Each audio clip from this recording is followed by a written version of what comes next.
I think United, I've said it to you before, I think it's a huge week for Manchester United, and I wouldn't be surprised if we win the trophy and sign Cunha by the weekend.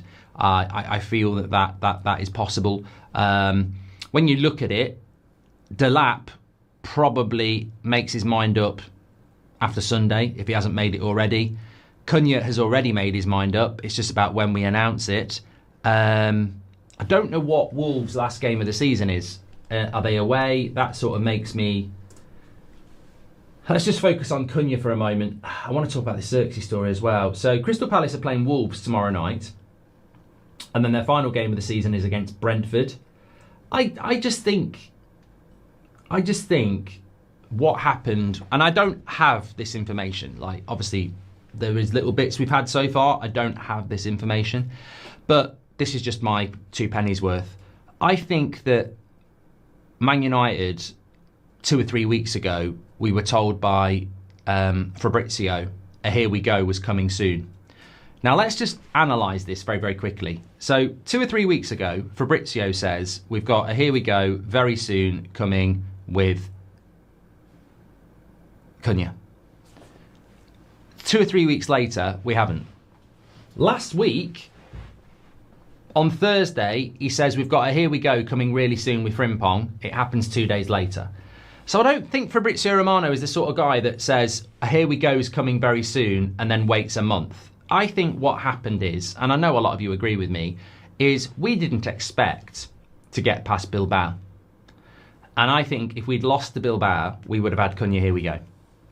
But because we've beaten Bilbao and we've got ourselves to a final, United quite rightly have gone, this is a big positive that we don't actually need. Let's keep it in our back pocket. Let's wait till after the Europa League final. Because if we lose the Europa League final, we pull it out. And if we win the Europa League final, we pull it out. And I think we're just waiting until after Wednesday. Because from Cunha's point of view, he doesn't make any difference now. Wolves are done. He knows that he's leaving. And on Sunday, if it's announced on Thursday, so what?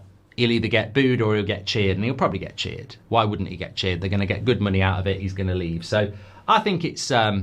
Hello everybody, today's clip is supported by Sleeper. Before we dive in, let me tell you a bit more about Sleeper. This app is making serious waves. It was the #1 downloaded sports app in the US during the NFL season, even beating heavyweights such as ESPN and Yahoo. Sleeper isn't just popular, it's because they truly deliver the best fantasy experience. You get deeper customization, more league options, and all the bells and whistles that make managing your fantasy team a blast. But that's not all. Sleeper is growing a fantastic community with several million people using it daily for their sports fix. Sleeper has a broad appeal and is genuinely built for everyone. So, if you're looking to up your fantasy game, make sure to check out Sleeper by clicking the link in the video description. Trust me, you won't regret it.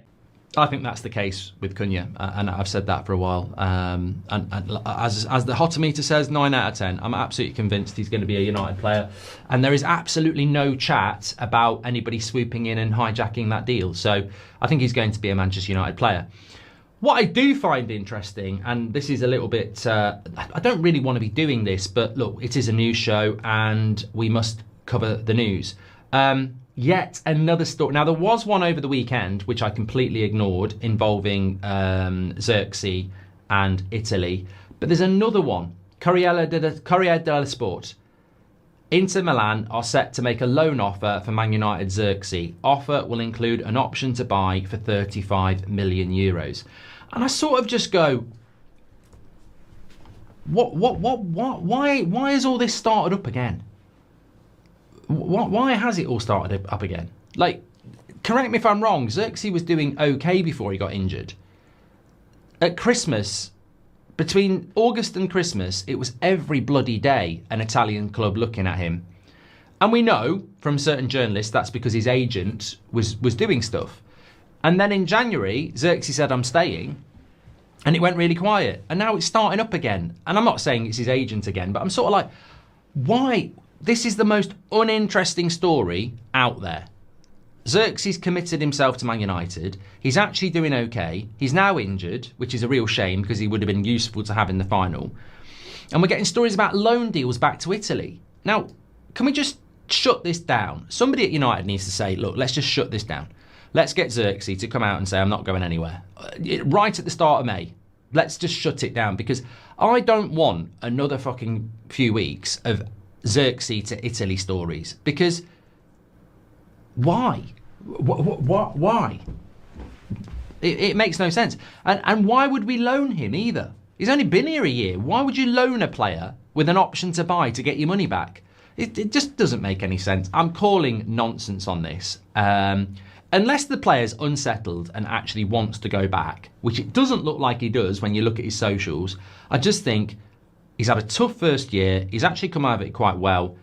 I don't want to be listening or reading about or talking about Xerxes to Italy. And hopefully this is the last time we're going to do it, because it just needs to be killed. I think Amorim needs options in the number 10, and Xerxes gives him options there. So I hope there's nothing in it, because it just sounds complete nonsense to me. Rajaf says, Xerxes' technicality and potential is insane. He can't leave, never mind the fact that he has insane aura and has become close with Mainu. Well, maybe there's more chance of Mainu going than Xerxes, which I don't think Mainu's going to go. John says, all that matters is winning. We don't need to like every player, just focus on step one. After the game, we'll talk about the players that need to go. Very, very intelligent comment there, John.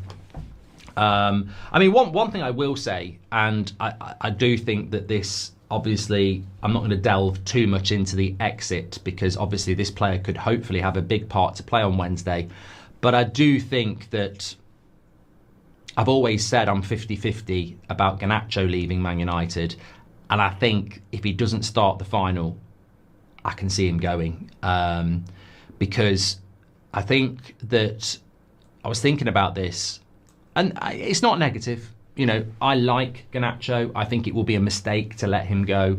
I think at 20 years of age, what he's achieved in the last 2 years, the amount of games he's played in the last 2 years, I just think what he could be at 22, I think it could be a mistake for United, and I would 100% want a sell-on clause in it, because God knows where he could end up. But I think that there is a very big chance he won't start that final. There is a chance he will start it, but there is a very big chance he won't start the final. And if he doesn't start the final, I think because we've made a mistake in his development where he's basically been playing every game this season, and then he misses out on the final, I can sort of see a bit of a scenario, quite justifiably, where you sort of like go, I've been playing all season when you've had injuries. Now you get players back and I'm on the bench. I don't know that I even suit the system anyway, and now I'm on the bench. I think he could go. So, Goldbridge, that's the end of the clip. I'm sure you enjoyed it. In fact, I bet that's the best clip you've ever watched. So there's no reason not to subscribe to the channel, click the bell icon so you never miss a clip again. In fact, smash a like on the video, because we all know only legends like videos, and you are all legends. So please smash a like on the video, and we will see you again on the next one. Thank you very much for watching, as always.